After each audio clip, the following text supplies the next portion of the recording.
Sa ulo ng ating mga balita, mahigit sa 36 billion pesos tinatayang halaga ng pinsala ni Bagyong Feria sa lalawigan ng Silangang Mindoro, Oriental Mindoro, tanging lalawigan sa buong Pilipinas na may patimpalak sa paramihan ng maaaning palay ng mga magsasaka. Tree planting activity, handog ng PNP Regional Office at Penro sa pagdiriwang ng Arbor Day.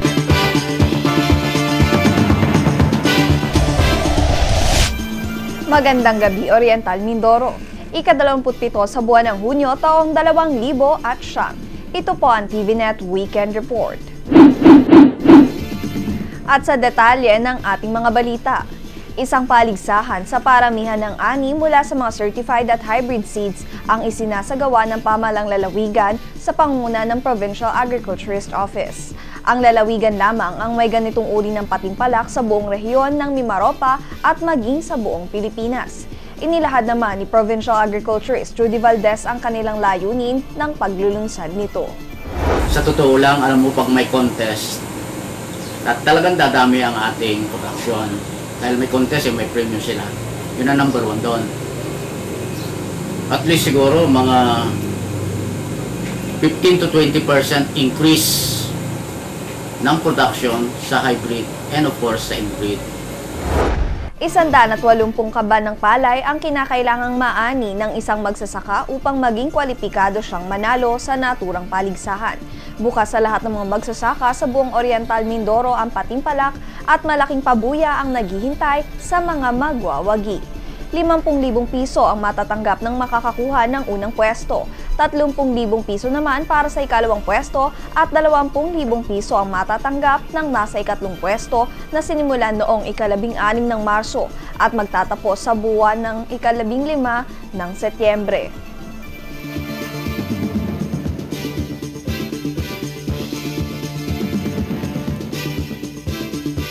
Samantala, sa pagpasok ng tag-ulan, nanganganib na namang maapektuhan ang mga taniman ng palay ngayong planting season kung saan unang-unang naapektuhan ang mga bagong tanim na punla ng mga palay.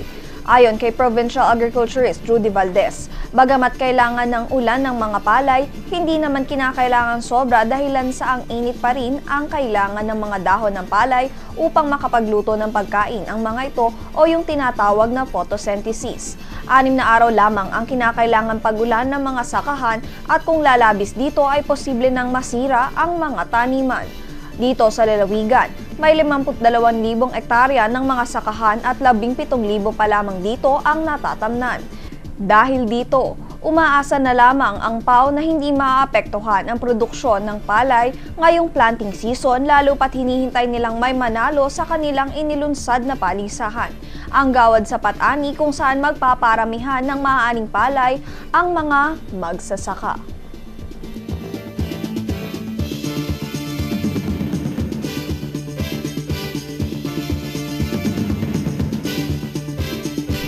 Magbabalik po ang TVNet Weekend Report. Have you been looking for the perfect piece of furniture for your home? Come, visit us at Homemark, the biggest furniture store in the South. From varieties of beds, sofas, dining tables, cabinets, occasional cabinets, and many, many more. At Homemark, we know the value of furniture, that's why we give the best quality at the lowest price. So why wait? Come and visit us at JB Rizal Street, Barangay Camille Mill. Homemark is truly the mark of your modern home.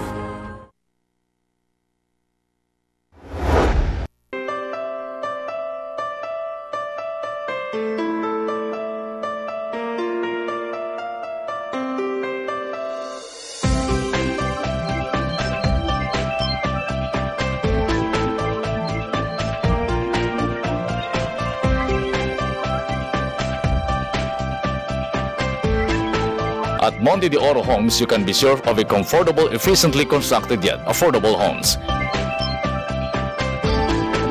Feel secure with its team of highly competent professionals.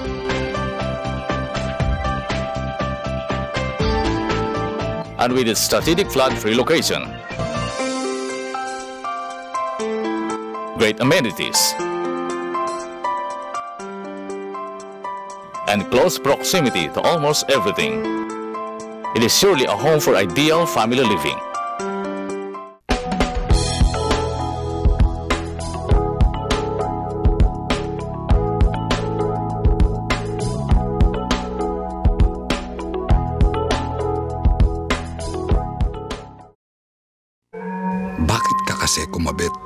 Alam mong di tama yan, di ba? Huwag ka nang gumamit ng pag-aari ng iba. Nakakaperwisyo ka sa mga legal na cable. Lumalabo ang signal nila. Mahiya ka naman, hoy. Illegal na cable mo, putulin na. Ano, gusto mo bang umabot pa sa kulungan? Umiwas ka na sa gulo tsaka skandalo. Huwag maging kabit. Magpakabit ng tama ngayon. Supported by PCTA. Kalinsabay ng pagdiriwang ng Arbor Day nitong ika-25 ng buwang kasalukuyan, isang tree planting activity ang isinagawa ng Philippine National Police Regional Office sa Camp Efigênio C. Navarro sa Barangay Suki, Lungsod ng Calapan na pinamumunuan ni Regional Director Luisito Palmera. Mahigit sa 300 mga puno ng malunggay at manggang itinanim ng may 300 police applicants, personnel ng Regional Headquarters at Mindoro Oriental Police Provincial Office. Ayon kay Regional Director, Police Chief Superintendent Luisito Palmera, sa selebrasyong ito, sabay-sabay ang isinasagawang tree planting activities sa iba't ibang panig ng bansa na layuning makatulong sa mga local executives at bilang pagpapakita ng pagsuporta at pakikisa sa naturang pagdiriwang. Sineselebrate natin yung Arbor Day, di ba? At normally, yung Philippine National Police ay nagtatanim ng mga puno sa buong kanilang mga kampo. At hindi naman tayo naiiba, ang Mimaropa ay magtatanim din.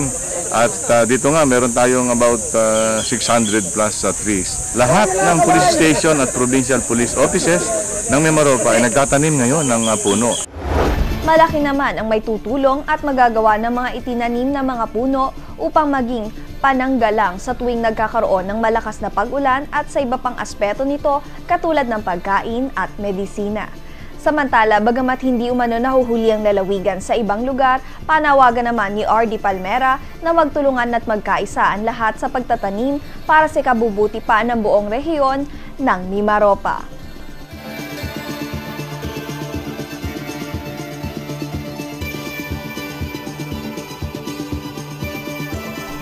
Sa kaugnay na balita, 130 mga puno naman ang malunggayang tinanim ng mga kawani ng Provincial Environment and Natural Resources Office bilang bahagi ng kanilang pakikisa sa pagdiriwang ng Arbor Day. 40 mga tauhan ng Penro ang sama-samang nagtanim sa palibot ng Suki Elementary School kung saan ang mga guro dito ang nakiisa rin sa pagtatanim. Ayon kay Penro Officer Ronilo Salak, malunggay ang napili nilang itanim dahilan sa nais nilang ipamulat sa mga mamamayan ang malaking katulungan nito sa kalusugan dahil mayaman ito sa bitamina katulad ng vitamin C, protein, iron at potassium. Bukod dito, isa rin itong medisinal na nihalaman na nakagagaling sa iba't ibang uri ng sakit katulad ng ulcer at asthma. Umaasa naman ang pamunuan ng Penro na mapapakinabangan ng husto ng mga residente ng Barangay Suki ang mga itinanim nila pagdating ng panahong lumaki ang mga ito.